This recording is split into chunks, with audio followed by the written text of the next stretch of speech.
Hello दोस्तों, आप सभी का स्वागत है आपके अपने YouTube चैनल भक्ति पूजा में।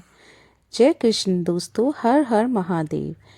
प्रिय भक्तों, भगवान शिव की कृपा आप सभी पर बनी रहे। ओम नमः शिवाय। क्या आप जानते हैं कि शिवलिंग पर प्रतिदिन जल अर्पित करने से जीवन में कैसी अद्भुत परिवर्तनशील शक्तियां सक्रिय होती हैं? क्या आपने कभी अनुभव किया है कि यह सरल सा कार्य जो मात्र एक लोटे जल से कैसे हमारे भाग्य की धारा को मोड़ सकता है?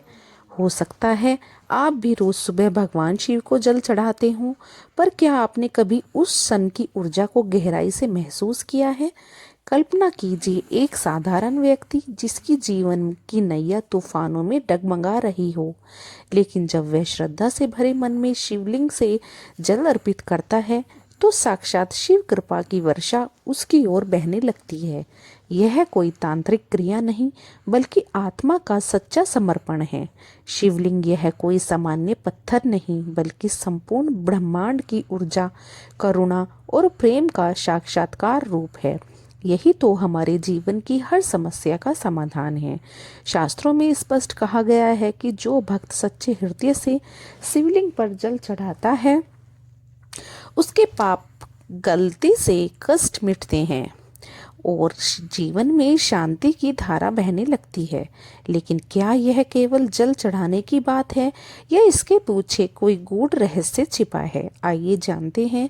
हम आपको ले चलते हैं एक ऐसी कथा की ओर जो न केवल आपको भाव विभोर करेगी, बल्कि आपके जीवन की दिशा भी बदल सकती है। यह कहानी है एक साधारण मनुष्य की, जिसकी आस्था ने असाधारण चमत्कारों को जन्म दिया। जब दुनिया उसे छोड़ चुकी थी, तब शिव के चरणों में उसकी भक्ति ने उसे आश्रय दिया।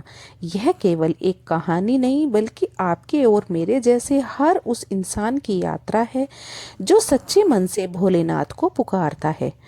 नमस्कार दोस्तों, आपको आपका YouTube चैनल में स्वागत है, जहां हम लाते हैं सनातन धर्म की दिव्य कथाएं, रहस्यमय विचार और भावनात्मक यात्राएं जो आत्मा को छू जाती हैं। अगर आप भी शिव के सच्चे भक्त हैं तो कमेंट में ज़रूर लिखें हर हर महादेव। वीडियो को लाइक ज़रूर करें, अपने को साथ शेयर करें और चैनल को सब्सक्राइब करके बेल आइकन ज़रूर दबाएं ताकि हर कथा आपको समय पर पहुंच सके। तो चलिए बिना किसी विलंब के शुरू करते हैं आज की पवित्र और भावनाओं से भरी यह अद्भुत कथा, जो आपको शिवलिंग के अधिक समीप ले जाएगी। हिमालय की तलहटी में बसा था शिवपुरी, एक छोटा सा गांव जहां की हवा में भक्ति सुगंध घुली रहती थी। सुबह की पहली किरण के साथ मंदिरों की घंटियां मधुर आवाज गांव को जागृत करती थी और चारों ओर ओम नमः शिवाय की गूंज सुनाई देती थी। इस गांव में हमेशा रहता था सोमेश। यह एक साधारण जिसकी जिंदगी सतह पर देखने में सामान्य थी। उसके पास था एक छोटा सा खेत, एक प्यार करने वाली पत्नी सावित्री, दो मासूम बच्चे राधा और गोपाल और उसकी बूढ़ी माँ गंगाबाई। लेकिन सोमेश का मन हमेशा एक अजीब सी उदासी में डूबा रहता था। सोमेश के खेत में कई सालों से फसल अच्छी नहीं हो रही थी, बारिश समय पर नहीं होती थी। जो थोड़ा बहुत अनाज उगता वो बाजार में अच्छी कीमत नहीं ला पाता था। साहूकार का कर्ज दिन ब दिन बढ़ता चला गया। हर महीने साहूकार सोहन लाल दरवाजे पर आकर तगाता करता, सोमेश कब चुकाएगा मेरा कर्ज, ब्याज बढ़ता जा रहा है। उसकी कड़वी बातें सोमेश के दिल को चाकू की तरह चीरती थी। सावित्री भी चुपके चुपके आंसू बहाती थी, लेकिन सोमेश को सांत्वना देते हुए हंसते हुए कहती, चिंता मत करो, भगवान सब ठीक कर देंगे।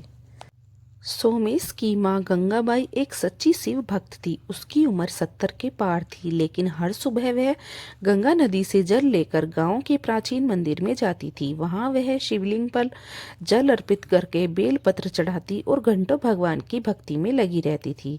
वह अक्सर सोमेश से कहती थी, बेटा, शिवलिंग पर जल चढ़ाना कोई साधारण काम नहीं है। यह तुम्हारे मन की सारी अशुद्धियों को धो देता है, और जो सच्चे मन से भोलेनाथ को जल अर्पित करता है है उसका हर दुख दूर हो जाता है। लेकिन सोमेश को यह सब बातें बेकार लगती थी। वह जवाब देता था, माँ यह सब पुराने जमाने की बातें हैं। जल चढ़ाने से खेत में बारिश नहीं आएगी और न ही साहूकार का कर्ज चूक जाएगा। एक दिन सुबह गंगाबाई की तबीयत अचानक से बिगड़ गई। उसकी सांसें उखड़ने लगी और वह बिस्तर से उठ भी नहीं पा रही थी। गांव के वैद्य को बुलाया गया, लेकिन उसने कहा, गंगाबाई की हालत नाजुक है, अब भगवान ही कुछ कर सकते हैं। सोमेश का दिल टूट गया। उसने अपनी माँ को बिस्तर पर कमजोर हालत में देखा तो उसके मन भर आया। उसने सोचा, माँ की सारी जिंदगी भगवान शिव की भक्ति में निकल गई, उनके लिए मैं छोटा सा काम तो कर ही सकता हूँ। अगली सुबह सूरज उगने से पहले सोमेश उठा। उसने गंगा नदी से एक तांबे के लोटे में शुद्ध जल भरा और मंदिर की ओर चल पड़ा। मंदिर में प्रवेश करते ही उसे एक अजीब सी शांति महसूस हुई। उसने शिवलिंग को देखा जो भस्म और बेलपत्रों से सजा हुआ था। सोमेश ने कोई मंत्र नहीं पढ़ा, जबकि क्योंकि उसे कोई मंत्र आता ही नहीं था। उसे बस सच्चे दिल से जल अर्पित किया और मन ही मन प्रार्थना की, भोलेनाथ मेरी माँ को बचा लो, मैं और कुछ नहीं मांगता। उस दिन जब रमेश मंदिर से बाहर निकला तो उसे लगा कि जैसे कोई भारी बोझ उसके कंधों से उतर गया हो। उसका मन हल्का हो गया और उसे एक अनजानी सी ताकत का एहसास हुआ। उस रात गंगाबाई की हालत में सुधार होने लगा। वैद्य हैरान था, क्योंकि उसने तो उम्मीद ही छोड़ दी थी। सोमेश को सब यह संयोग लगा, लेकिन गंगाबाई ने कमजोर आवाज में कहा, बेटा यह संयोग नहीं है, भोलेनाथ की कृपा है। तू हर रोज जल चढ़ाकर देख, तेरा जीवन भी बदल जाएगा। सोमेश ने माँ की बात मानी और हर सुबह शिवलिंग पर जल चढ़ाने लगा।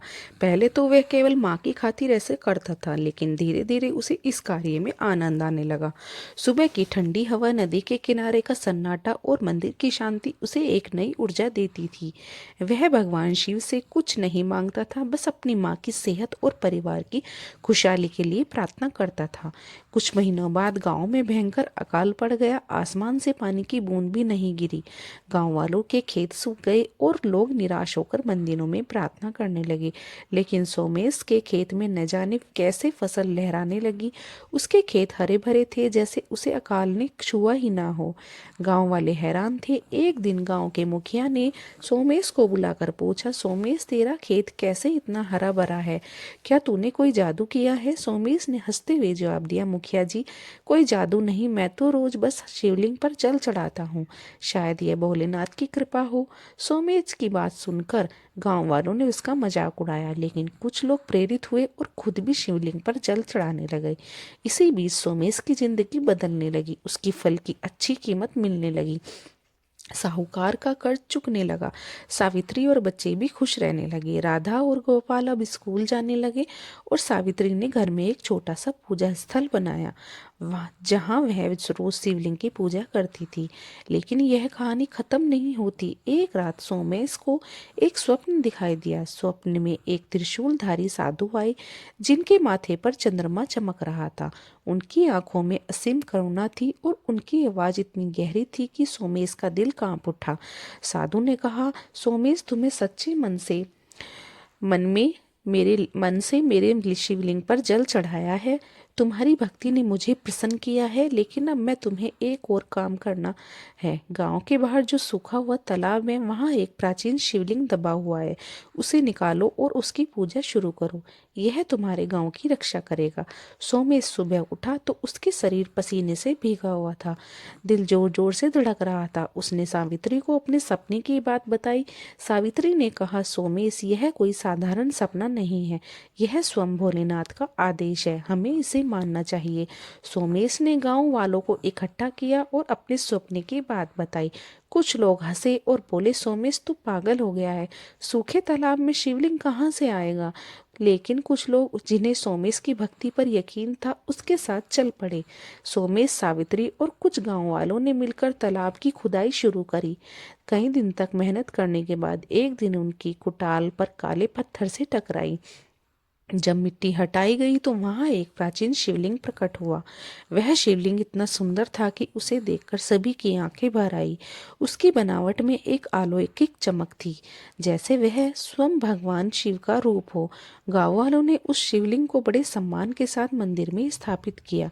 नए मंदिर की स्थापना के बाद सोमेश हर सुबह दोनों मंदिर में जल चढ़ाने जाता, एक गांव के पुराने मंदिर में और दूसरा नए मंदिर में।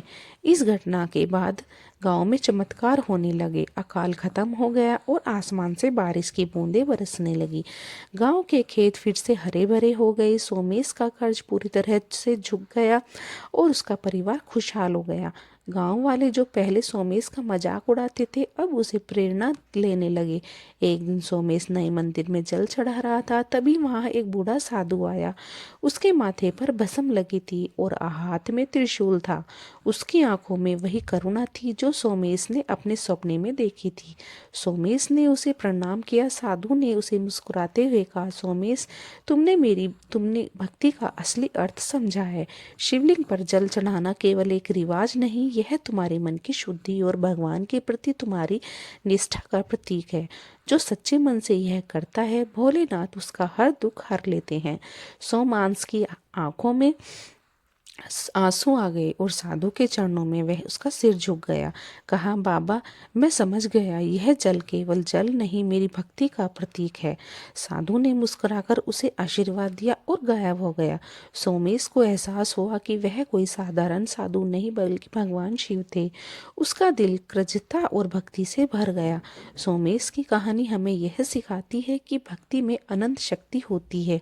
शिवलिंग पर जल चढ़ाना केवल एक रस नहीं बल्कि हमारे मन को शुद्ध करने और भगवान शिव के प्रति अपनी श्रद्धा व्यक्त करने का एक माध्यम है। जो सच्चे मन से यह करता है, भोलेनाथ उसकी हर पुकार सुनते हैं। यह कहानी हमें यह सिखाती है कि विश्वास और धैर्य के साथ किया गया छोटा सा कर्म भी चमत्कार ला सकता है। तो आप भी अपने व्यस्त जीवन में से कुछ पल निकालें और शिवलिंग पर जल अर्पित करें। शायद आपका जीवन भी रमेश की तरह चमत्कारों से भर जाएगा।